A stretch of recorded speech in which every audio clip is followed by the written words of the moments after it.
Milwaukee looks peaceful by daylight, but when night falls, its silence bleeds with buried screams. A duplex turned the execution ground. A stolen SUV crushed 3 lives in seconds. A hotel lobby became a man's final breath, and an alley where an officer fell under gunfire. Each scene etched grief into the city's heart. Justice delivered decades behind bars, yet no verdict could bring the lost back home. And this is inside Milwaukee's most darkest black killers, shocking murders, and true crime cases. Welcome back to Crime Ledger USA, where real crimes meet real justice. Number 1. Kevin Griffin. He was a landlord, a neighbor, and a man everyone thought they knew, until 2 murders revealed the darkness inside his home. The case of Kevin Griffin stunned Milwaukee in November 2025. Griffin, 54, a local landlord, was charged with killing his tenant, 39-year-old Terrence Wilder, and 31-year-old Anya Raymond. What began as a heated landlord-tenant dispute spiraled into one of the city's most shocking double homicides of the year. The tension started months before the killings. Wilder had complained to the Milwaukee Department of Neighborhood Services that his unit lacked hot water for nearly 2 months. Inspectors ordered repairs, but nothing was fixed. Griffin, already trying to evict him, accused Wilder of letting unauthorized people move in. On November 4, anger boiled over. Prosecutors said Griffin confronted Wilder about leaving the back door open. The argument escalated, and in moments of rage, Griffin pulled a gun and fired. Wilder was found dead on his bed with a single bullet wound to the chest. Downstairs, Anya Raymond heard everything. She lived in the same duplex with her 7-year-old son, who was nonverbal and autistic.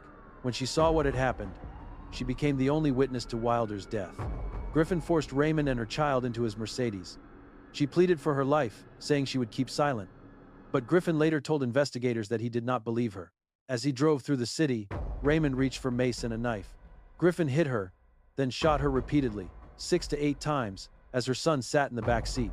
He dumped her body in an alley near 41st Street and Hampton Avenue and left the boy with his mother's car in another part of town, telling him to wait for her. Hours later, the child was found wandering barefoot, with blood on his clothes. The discovery of the boy triggered an urgent police search. By dawn on November 5, Raymond's body was located. Her cell phone, traced to a burned-out house nearby, carried Griffin's fingerprint. Detectives executed a warrant at Griffin's property 4 days later. Inside the duplex, they found Wilder's lifeless body upstairs. Griffin confessed to both killings, admitting he discarded the gun near train tracks by a school. Griffin, a convicted felon with 14 prior charges, was arrested and charged with first-degree intentional homicide, first-degree reckless homicide, and possession of a firearm by a felon.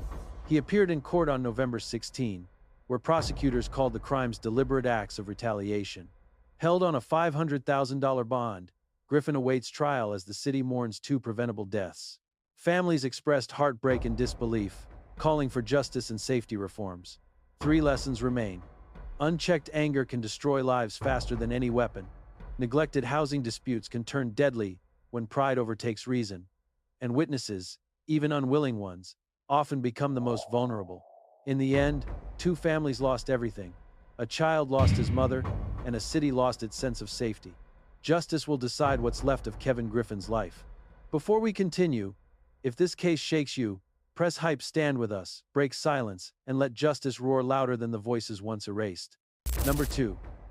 Deshauna Eggerson and Trevin Lawston. Under bright streetlights, a stolen SUV sped through Milwaukee's quiet streets, its final seconds captured on police dashcam before 3 lives were erased. On the 16th of September 2025, Milwaukee police attempted to stop a white 2017 Dodge Journey reported stolen from Indiana. Behind the wheel was Deshauna Eggerson, with Trevin Lawston in the passenger seat and a girl in the back. Inside the gray Mazda they struck were 50-year-old Claire Moo, her son's 21-year-old Moo Nay Ta, and Carla Cree Moo. The family was returning from soccer practice when their lives were ended by a chase that lasted less than 90 seconds. According to the criminal complaint, Lawston had stolen the vehicle in Elkhart, Indiana, from the driveway of a police officer. On the night of the crash, he picked up Eggerson and another girl, intending to go get liquor. After driving for a while, Lawston grew tired and let Eggerson take over. 10 minutes later, officers spotted the Dodge speeding with no plates near Sherman Boulevard and Center Street. They activated their lights and siren, but the driver refused to stop. Eggerson later told investigators she panicked when she saw police lights because she learned the vehicle was stolen. Prosecutors said the SUV fled through residential streets at 70 to 80 miles per hour, ignoring multiple red lights. The passenger told detectives that during the chase, Lawson aimed a black Taurus 9mm handgun with an extended magazine and laser at Egerson, shouting at her not to stop. Vehicle data confirmed the gas pedal was fully pressed, accelerating from 66 to 70 miles per hour in the final 5 seconds before impact. The Dodge ran a red light at 35th and Vliet Streets, striking the Mazda broadside. The crash killed 3 instantly and left 2 others severely injured, including a suffering head trauma. The Mazda was thrown onto the sidewalk, crushed beyond recognition. When police arrived, Egerson was crawling out of the window screaming, "Who did I hit?" while Lawson lay unconscious, still holding the handgun. At the hospital, Egerson first claimed she was only a passenger, but video from the crash scene showed her exiting the driver's seat. When confronted with the footage, she admitted driving and confessed she had intentionally pressed the gas harder, knowing the crash was inevitable. Detectives later discovered Lawson had been released from an Indiana jail just 1 week before, also for fleeing police in a stolen vehicle. Egerson was charged with 9 felonies, including 3 counts of second-degree reckless homicide, 3 counts of fleeing causing death, and 3 counts of driving without a license causing death. Lawson was charged with possessing a firearm as an adjudicated delinquent, felony bail jumping, and operating without the owner's consent. Egerson's bail was set at $300,000, Lawson's at $50,000. 3 lessons remain. Stolen speed ends in death. Fear behind the wheel kills faster than intent. And every chase leaves more victims than fugitives. From that night onward, Milwaukee's streets carried the sound of loss instead of sirens. Number 3. Tremaine Jones, Jermella Kittler, and Bryshawn Tyler. A domestic dispute spiraled into chaos, ending with gunfire in a Milwaukee alley and the death of a police officer who responded. On the 26th of June 2025, Milwaukee police officers Kendall Corder, 32, and Christopher McCrae, 29, were dispatched to reports of shots fired near 25th Street and Garfield Avenue. What began as a personal fight between 2 groups of women over alleged cheating had escalated into an armed confrontation. Among those connected were 22-year-old Tremaine DeAndre Jones, 19-year-old Jermella Kittler, and 22-year-old Bryshawn Tyler. Investigators later determined that Jones ambushed the responding officers, killing Corder and injuring McCrae. The conflict started the day before, when the mother of Jones's child was attacked during a fight and suffered a black eye. The following evening, tensions reignited. Tyler, a convicted felon, accompanied one group to the apartment where the argument resumed. Video captured him carrying a Glock-style handgun with an extended magazine. Kittler, identified by witnesses as Jones's former girlfriend, called Jones to warn that a man at the fight was armed. Jones, who had purchased a rifle-style pistol just days earlier, arrived in an Uber wearing gray joggers and a black Nike jacket. He called the mother of his child, threatening to bring the man outside before he started shooting. Witnesses reported hearing a rapid series of gunshots and seeing what appeared to be a machine gun. Jones fired toward the apartment, and gunfire was returned from inside. Residents made multiple 911 calls as bullets struck nearby buildings. When the shooting ended, Jones ran into an alley behind 2454 West Garfield Avenue and hid in bushes, waiting.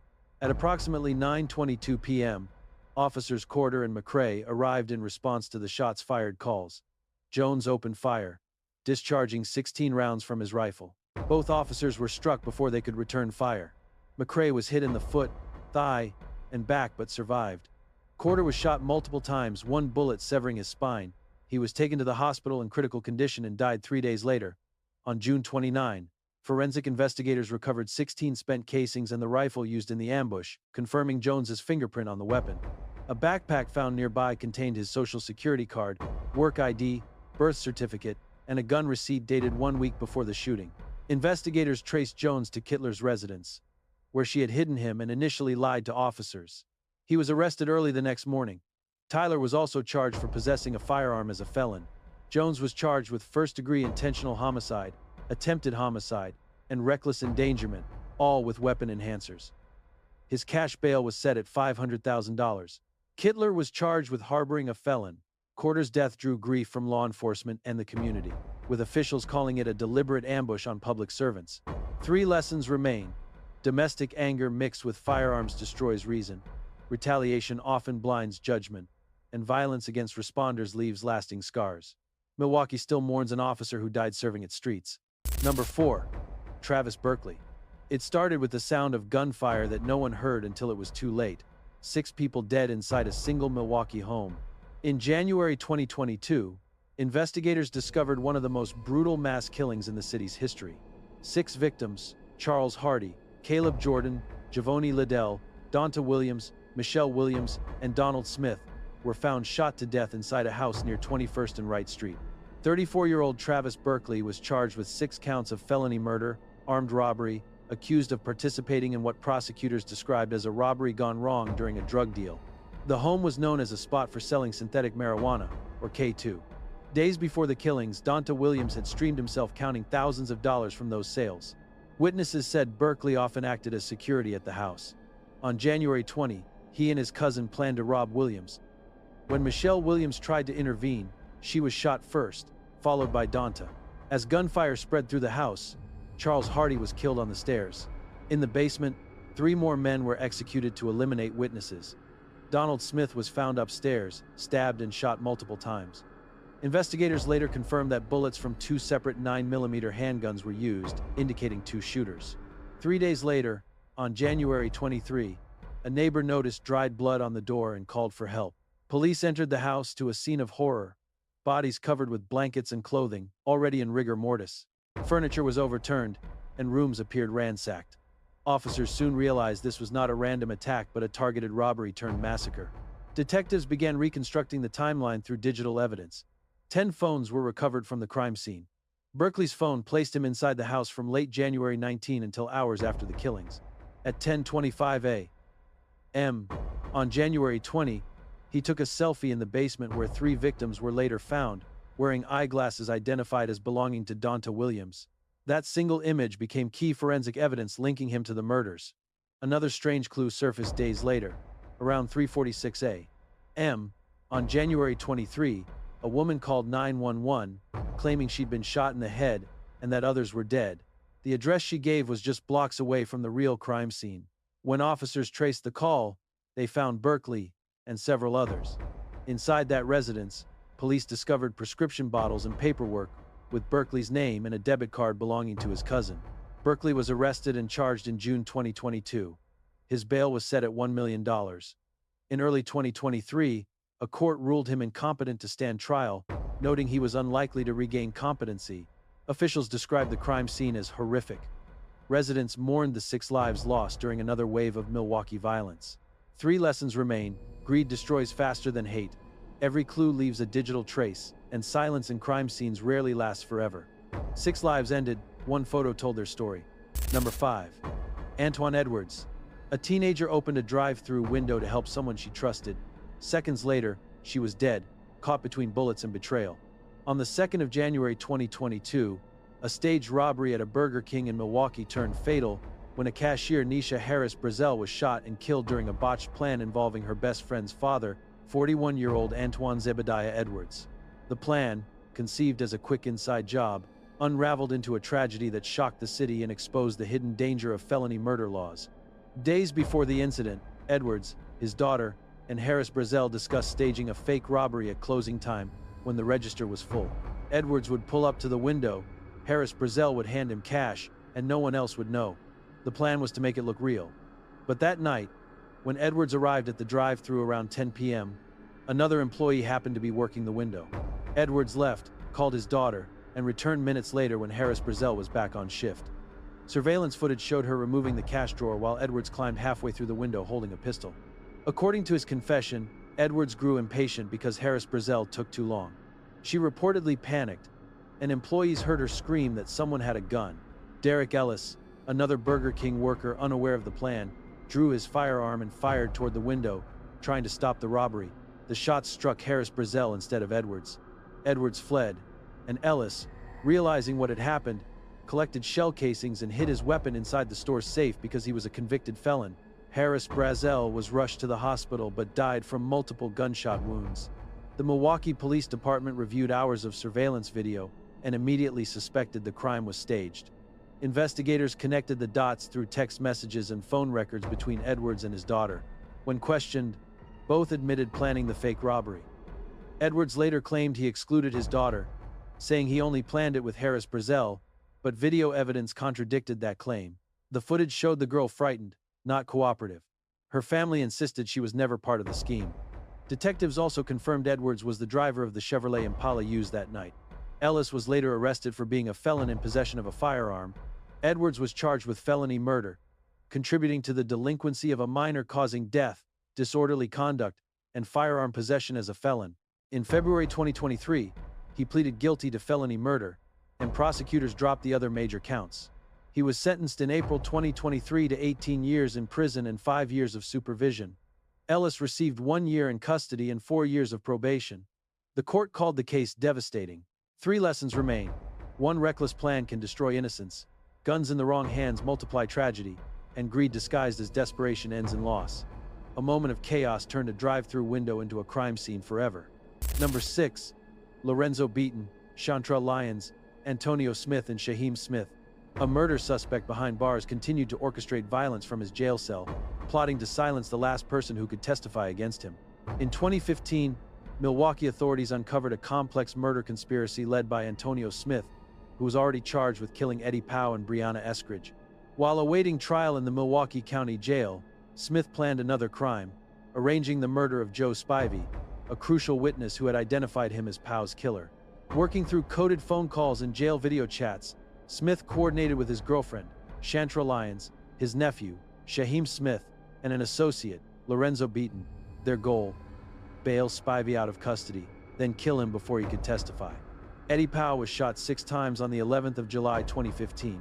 The next day, Joe Spivey, arrested for a weapons violation, told detectives that Tone, Antonio Smith, was the shooter. 8 days later, Powell's girlfriend, Brianna Eskridge, was also gunned down. Investigators determined that Smith ordered her death from jail after expressing fear she might identify him. While those cases were still unfolding, Smith began targeting Spivey. Through hours of recorded jail calls, detectives later learned that Smith ran a small drug operation and used his communications to plan murders. In October 2015, Smith told Lyons that Lorenzo would be contacting her for some work. Beaton had just been released from jail and quickly joined the plan. Smith instructed Lyons and Beaton to raise $7,600, the amount needed to bail Spivey out. He told them to make sure he was gone. On November 2, Beaton appeared at the Milwaukee County Criminal Justice Facility with the full bail amount while Lyons waited in a white car outside. Surveillance cameras captured her near the entrance, while jail staff confirmed the payment was made to secure Spivey's release. Unaware of the plot, Spivey was moments away from walking free. Investigators monitoring Smith's calls realized the timing matched and acted quickly. Victim witness protection officers discreetly moved Spivey to a safe location, preventing the murder. The conspirators soon realized the plan had failed. Beaton and Lyons searched for Spivey's address, and Shaheem Smith joined them for what they called Plan B, a home ambush. When officers conducting surveillance spotted the white car near Spivey's residence, it sped away. The arrests followed days later. Search warrants revealed cash, heroin, and 2 guns linked to Smith's previous murders. Every detail of the plan, from coded jail messages to financial transactions, was documented in the criminal complaint. All 4 conspirators were charged with conspiracy to commit first-degree intentional homicide. Antonio Smith later pleaded guilty to multiple homicides in the conspiracy charge, facing life in prison. Beaton received 20 years in prison plus 15 years of supervision. Lyons was sentenced to 15 years in prison and 10 years supervision. Shaheem Smith pleaded guilty and awaited sentencing in 2017. 3 lessons remain. Even behind bars, organized violence can thrive, constant monitoring saves lives, and protecting witnesses protects justice itself. Because of vigilance, 1 more murder never happened. Number 7. Brainy Veasley, Earl Williams III, Isaiah Daniels and Jardin Anderson. Gunfire erupted without warning in a Milwaukee parking lot, turning a party into chaos as more than 100 bullets filled the air. On the 20th of June 2025, a late-night celebration at a strip mall near 82nd Street and Brown Deer Road ended with 2 people dead and 3 others wounded. The victims were 19-year-old college students Brainy Veasley and Kingston Lifford. Investigators later described the scene as a Wild West-style shootout involving multiple firearms, including one modified to fire automatically. 3 people were charged: Earl Williams III, accused of firing the first shots, and his companions, Jardin Anderson and Isaiah Daniels, both charged with aiding a felon. The violence began when 2 groups of young people met outside the party venue. Williams, Daniels, Anderson, Lifford, and others arrived together in a car driven by Anderson. Witnesses said Veasley approached to talk, but tensions grew when someone noticed a masked person holding a gun. One of Veasley's friends begged the person to put it away. Daniels recalled hearing someone say not to shoot. Then the first bursts of gunfire erupted. In less than 30 seconds, 11 different guns were fired, leaving 110 casings scattered in 3 separate clusters. Investigators determined that shots from Cluster 3 came first and included bursts from a Glock equipped with a switch, a device that converted it into a fully automatic weapon. Anderson told detectives that Williams was the one using that gun. Prosecutors later alleged that Williams believed a rival group was approaching and opened fire. The gunfire triggered return shots from others, creating a deadly crossfire. Veasley was hit in the abdomen and back, while Lipford, found holding a gun that fired 3 rounds, was also killed. As the shooting stopped, Daniels and Anderson drove away, leaving behind chaos and victims. Minutes later, they returned to pick up Williams. The 3 gathered several guns, placing them in a bag to dispose of them, and later spray-painted Anderson's car blue to avoid recognition. Forensic analysis later showed the Glock recovered during the investigation had fired 13 of the casings found at the scene. 17 days after the shooting, Milwaukee police responded to a weapons call near Teutonia and Ruby, when officers tried to stop a vehicle matching witness descriptions. Williams fled but was caught, and a Glock with a switch was found near his seat. Ballistics testing linked the weapon directly to the June 20 shooting. Investigators reconstructed the sequence through video footage, shell casings, and witness statements, concluding that Williams' gunfire started the deadly exchange. Williams was charged with attempted first-degree intentional homicide, felony murder, and possession of a machine gun. Anderson and Daniels face charges of aiding a felon. Williams remains jailed on a $300,000 bond. Veasley's family described her as a bright student and aspiring nurse whose life was cut short by senseless violence. 3 lessons endure. Illegal gun modifications destroy lives. Small conflicts can escalate instantly, and team parties should never end in gunfire. Milwaukee remembers the night laughter turned into bullets. Number 8. Todd Erickson, Brandon Turner, Devin Johnson, Carson, and Herbert Williamson. A man's desperate flight into a downtown Milwaukee hotel ended with a struggle that lasted minutes but left lasting outrage. On the 30th of June 2024, 43-year-old Devontae Mitchell ran into the Hyatt Regency Milwaukee lobby, visibly panicked. Witnesses said he darted behind furniture, hid in the women's restroom, and refused to come out as startled guests screamed. Brandon Turner, an off-duty security guard visiting colleagues, pulled Mitchell from the bathroom. When Mitchell resisted, Turner punched him and dragged him outside. Other employees, security manager Todd Erickson, front desk worker Devin Johnson Carson, and bellhop Herbert Williamson, joined him. What followed was a fatal restraint that prosecutors later described as an act of excessive force caught entirely on hotel surveillance video. Outside the hotel entrance, the 4 men forced Mitchell face down on the pavement. Erickson, Turner, Williamson, and Johnson Carson each pinned a different part of his body. Video evidence showed them holding Mitchell in that position for nearly 9 minutes. Johnson Carson gripped Mitchell's legs, while the others restrained his upper body. Witness statements and security footage indicated that Erickson struck Mitchell with a baton.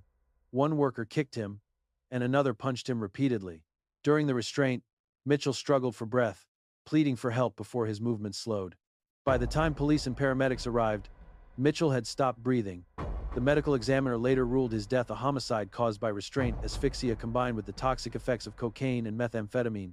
The autopsy noted his heart disease and obesity as contributing conditions but emphasized that the prolonged prone restraint had restricted his ability to breathe. Experts concluded he likely would have survived had he been allowed to roll onto his side. The Milwaukee Police Department and the District Attorney's Office reviewed surveillance video, interviews, and autopsy results before charging all 4 men with felony murder.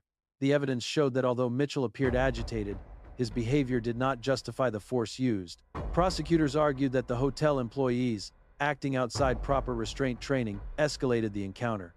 Defense attorneys maintained they were responding to a volatile situation and had no intent to cause death. Over a year later, plea agreements changed the course of the case.